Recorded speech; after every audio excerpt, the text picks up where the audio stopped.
15-16 जनवरी की सुबह लगभग भोर में 2:30 बजे मुंबई के बांद्रा अंतर्गत स्थित सदगुरु शरण अपार्टमेंट में कुछ ऐसा हुआ जिसने सभी को हिला करके रख दिया। सुबह के 2:30 बज रहे थे। इसी दौरान अचानक चीख चिल्लाहट मच जाती है, चीख पुकार मच जाती है। मदद के लिए लोग चिल्लाने लगते हैं जिससे पूरा अपार्टमेंट हिल जाता है। जो लोग सो रहे थे वो जाग जाते हैं और उस शोरगुल की तरफ भागते हैं और सभी लोग ये जानने की कोशिश करते हैं कि ऐसा क्या हुआ कि रात के 2:30 बजे इतनी चीखें सुनाई देने लगी। तो आइए जानते हैं क्या है पूरा मामला। नमस्कार, मैं हूं देवव्रत पांडे और आप देख रहे हैं न्यूज ऑन द वे। दरअसल मुंबई के बांद्रा में स्थित सदगुरु शरण अपार्टमेंट के 12वीं मंजिल पे सैफ अली खान का अपार्टमेंट है। उनका फ्लैट है जहां वो अपने पत्नी और 2 बच्चों के साथ रहते हैं। लगभग 2:30 बजे अचानक सैफ अली खान के अपार्टमेंट में उनके बच्चों के कमरे के ठीक सामने, उनके बच्चे जिस कमरे में तैमूर और जय सो रहे थे, उसके ठीक सामने उनके घर की नौकरानी लीमा खड़ी थी और वो चीख रही थी। ऐसा लग रहा था जैसे कोई अनजान शख्स उसके मुंह को दबा रहा है और वो चीखने की कोशिश कर रही हैं, चिल्ला रही हैं। इतने में ही जो शख्स उनके मुंह को दबा रहा था उसका हाथ लीमा के मुंह से हट जाता है और वो जोर से चीख पड़ती है। उसकी चीख सुन करके सैफ अली खान तुरंत उसके सामने आकर के खड़े हो जाते हैं और वहां का दृश्य देख करके उनके होश उड़ जाते हैं। एक अनजान शख्स जिसकी उम्र लगभग 30 वर्ष थी, उसने लीमा के गले पे एक बड़ा सा चाकू रख रखा था और वो अपने आप को छुड़ाने की और बचाने की कोशिश कर रही थी। सैफ अली खान उन्हें बचाने की कोशिश करते हैं। इतने में वो शख्स, जो अनजान शख्स था, लीमा के ऊपर 2 बार चाकू से हमला कर देता है। वो गिर जाती है और चिल्लाने लगती है। जब सैफ अली खान आगे बढ़ते हैं उसको बचाने के लिए, अपने बच्चों की रक्षा करने के लिए, इतने में उस अनजान शख्स ने चाकू से सैफ अली खान के गर्दन पे जोरदार हमला कर दिया जिससे लगभग 10 सेंटीमीटर लंबा घाव उनके गले पे बन गया। उसके बाद उन्होंने अपनी सुरक्षा के लिए अपने बाएं हाथ को ऊपर किया जिस पे भी उस शख्स के द्वारा 2 बार चाकू से हमला किया गया। उसके बाद उनके सर पे चाकू से हमला किया गया। इसके बाद उस हमले में उस शख्स ने एक जोरदार प्रहार उनके पीठ पे कर दिया जिससे उनके रीढ़ की हड्डी में लगभग 2.5 इंच अंदर जाकर के वो चाकू टूट गया और वो फर्श पे गिर गए।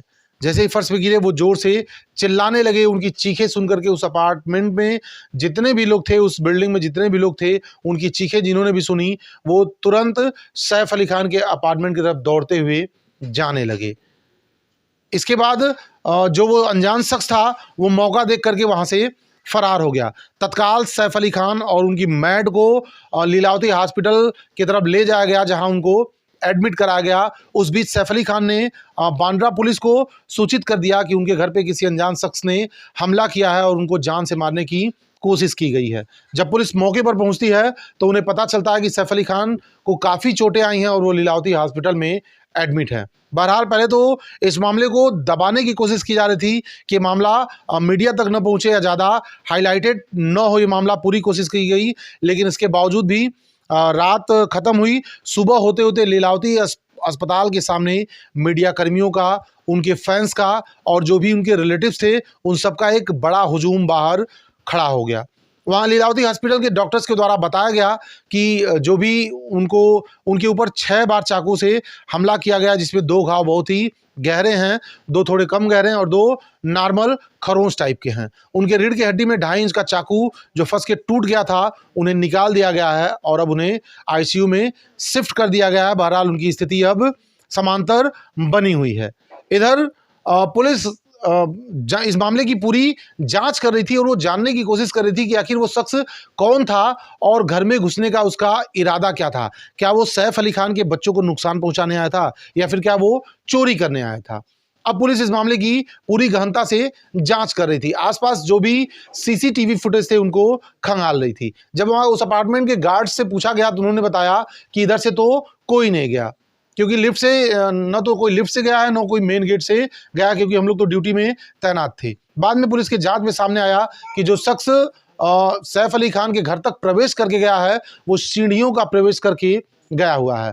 पुलिस जबरन घर में घुसने और हत्या के अभियोग पंजीकृत कर लिया है और मामले की पूरी जांच कर रही है। बांद्रा पुलिस ने 10 टीमें गठित की हैं ताकि इस मामले का जल्द से जल्द खुलासा हो सके। वहीं ये मामला क्राइम ब्रांच तक भी चला गया है और क्राइम ब्रांच की भी 8 टीमें इस मामले की जांच कर रही है और पुलिस इन मुद्दों पे भी काम कर रही है कि जो अनजान शख्स सैफ अली खान के घर में घुसा वो किस इरादे से घुसा और वो घर में कैसे पहुंचा, घर तक कैसे चला गया, इतनी हाई सिक्योरिटी वाले अपार्टमेंट पे वो घर तक कैसे पहुंच गया। इसमें ये भी खंगाला जा रहा है कि कहीं ऐसा तो नहीं कि उस अपार्टमेंट का कोई शख्स उस अनजान शख्स से मिला हुआ था और उसने ही उसको अंदर तक का रास्ता दिखाया या बड़े ही सेफली तरीके से उसे सैफ अली खान के अंदर घर के अंदर तक पहुंचा दिया।